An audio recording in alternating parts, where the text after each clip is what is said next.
అందరికీ నమస్కారం. Welcome to my channel. ఈరోజు అరుణాచలం ఆలయంలో శివుడు ఎంత ప్రసిద్ధో గిరి ప్రదక్షిణ కూడా అంతే ప్రసిద్ధి అని తెలుసుకునే ముందు మా ఛానల్ను సబ్స్క్రైబ్ చేసుకోండి. గిరి ప్రదక్షిణ ప్రధాన ద్వారమైన రాజగోపురం నుండి మనకు ఒక కొండ కనిపిస్తుంది. ఈ కొండను అరుణాచలగిరి అంటారు. ఈ కొండ చుట్టూ ప్రదక్షిణ చేయడాన్ని గిరి ప్రదక్షిణ అని అంటారు. కొంతమంది భక్తులు గిరి ప్రదక్షిణ పూర్తి చేసి ప్రధాన ఆలయాన్ని సందర్శిస్తారు. కొంతమంది భక్తులు ఆలయాన్ని సందర్శించిన తర్వాత గిరి ప్రదక్షిణ చేస్తారు. ఈ విధంగా ఇక్కడికి వచ్చే భక్తులు తమ సౌకర్యాన్ని బట్టి అనుసరిస్తూ ఉంటారు.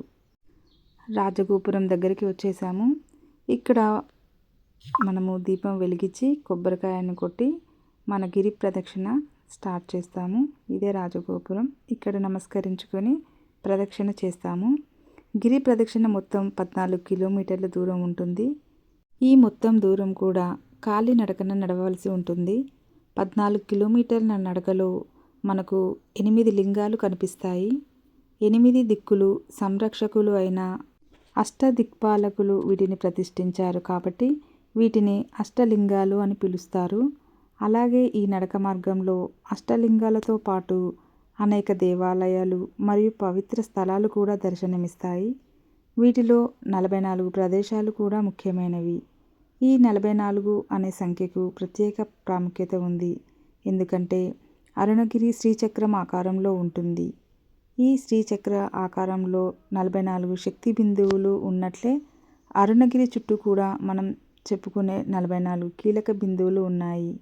ఈ 44 ప్రదేశాలను దర్శించి గిరి ప్రదక్షిణ చేస్తే అద్భుత ఫలితాలను పొందవచ్చు. ఈ గిరి ప్రదక్షిణ మొత్తం ప్రయాణం తారు రోడ్డుపై ఉంటుంది. ఈ మొత్తం ప్రయాణంలో చెప్పులు లేకుండా నడవలసి ఉంటుంది. కాబట్టి మనం ఎండ సమయంలో గిరి ప్రదక్షిణ మొదలుపెట్టినట్లయితే ఇబ్బంది పడతాము. ప్రదక్షిణ సమయంలో సాయంత్రం వేళ లేదా ఉదయం వేళ కేటాయించుకోవడం ఉత్తమం. మేము ఈ గిరి ప్రదక్షిణను మార్నింగ్ 1:30కి స్టార్ట్ చేసాము. 7:30కి అయిపోయింది. మా పాప కాళ్ళు నొప్పులని ఆగుతూ నడిచాం కాబట్టి కాస్త లేట్ అయింది.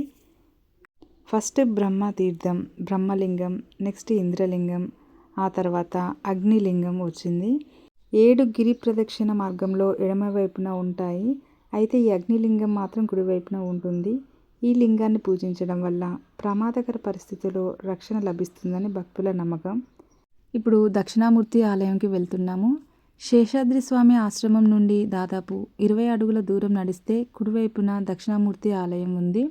ఈ ఆలయం అపారమైన శక్తిని కలిగి ఉంది. పురాతనమైన ఆలయం. ఈ ఆలయంలో స్వామివారి విగ్రహం అలంకరణ చాలా బాగుంది. ఇలా నడుస్తూ ఉన్నప్పుడు మాకు నెమళ్ళ అరుపులు వినిపిస్తూ ఉన్నాయి. చాలా బాగా అనిపించింది. మధ్య మధ్యలో రూట్ మ్యాప్లు కూడా పెడుతున్నారు. చాలా వరకు చిన్న చిన్న గుళ్ళు మూసివేసి ఉన్నాయి. బయట నుంచి దర్శనం చేసుకొని వచ్చేసాము. దుర్వాస మహర్షి ఆశ్రమము ఎడమవైపున 12వ ప్రదేశము. 3 శక్తివంతమైన ఆశ్రమాలలో ఇది ఒకటి. అలా నడుస్తూ ఉంటే కుడివైపున జింకలు బయటకి ఫెన్సింగ్ దగ్గరికి వచ్చాయి. వాటికి ఏదైనా తినేది వేస్తే తింటూ ఉన్నాయి. చాలా బాగా అనిపించింది. ఎర్లీ మార్నింగ్ నెమళ్ళ అరుపులు, ఇక్కడ జింకలు కూడా మాకు కనిపించాయి. నైరుతి లింగం. ఇక్కడ దేవత చాలా శక్తివంతమైనదని, పిల్లలకు ఆశీర్వాదములు మరియు మంచి ఆరోగ్యాన్ని ఇస్తుందని అంటారు. అష్టలింగాలలో 4వది నైరుతి లింగం.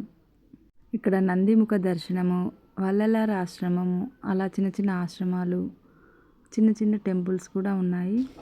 ఇక్కడ నెమలి అరుపు వినండి.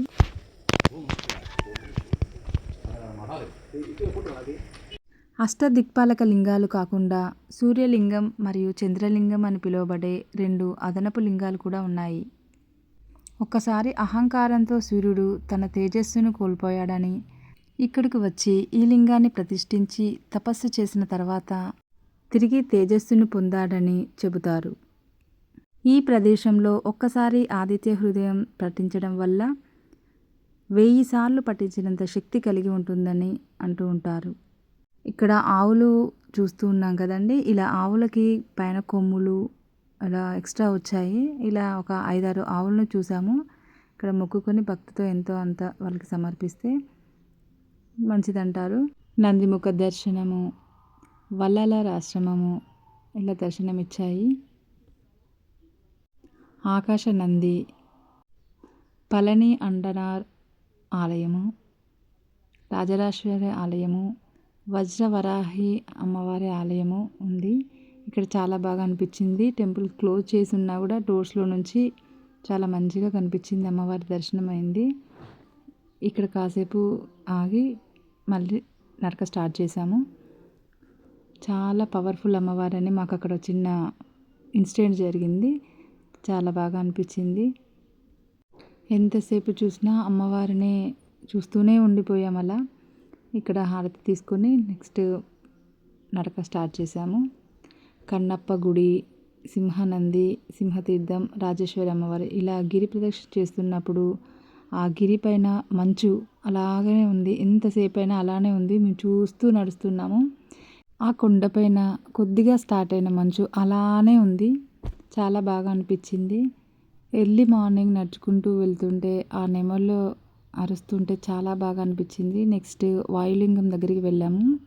వాయులింగం దగ్గర టెంపుల్కి వెళ్ళగానే చల్లగా అనిపిస్తుందని అంటారు. నిజంగానే చల్లగా ఉంది.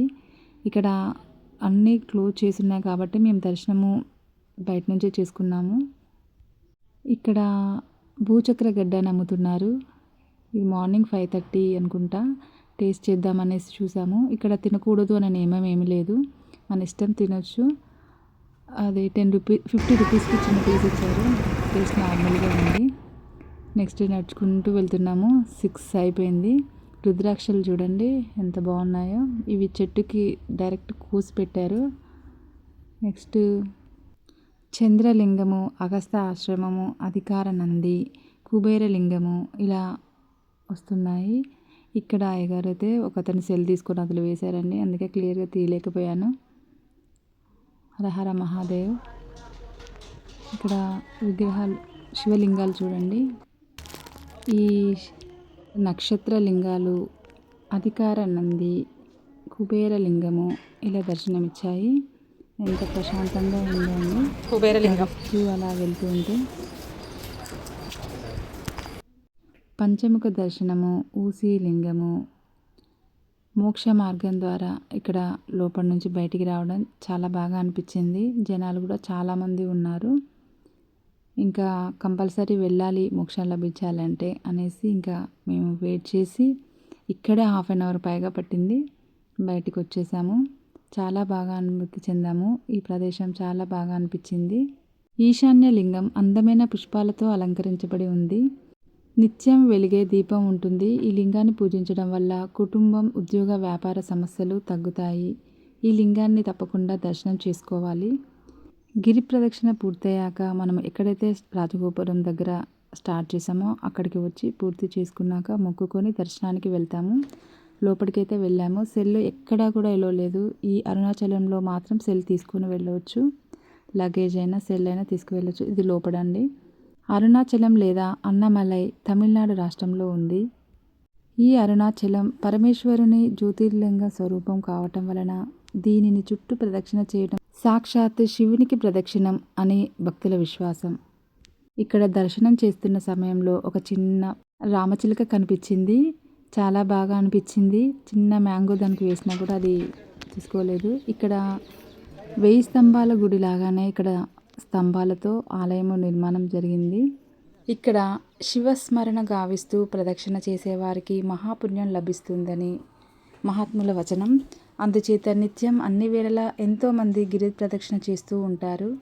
గిరిపైన గల మహౌషధి ప్రభావం వల్ల శరీరానికి, శివస్మరణ వల్ల మనసుకు, శివానుగ్రహం వల్ల ఆధ్యాత్మిక జీవనానికి స్వస్థత చేకూరుతుందని భక్తుల నమ్మకం. ఇక్కడ అరుణాచలం టెంపుల్ చుట్టూ ఉన్న ప్రదేశాలు, గోపురాలు అన్నీ కూడా మనకు చిన్న మ్యూజియం లాగా ఏర్పాటు చేసి పెట్టారు. ఈ దర్శనం మధ్యలో మనకి కనిపిస్తుంది. ఆ ఈశ్వరుని దయ వల్ల అరుణాచల గిరి ప్రదక్షిణ దర్శనము చాలా బాగా జరిగాయి. Thank you for watching. Please subscribe my channel.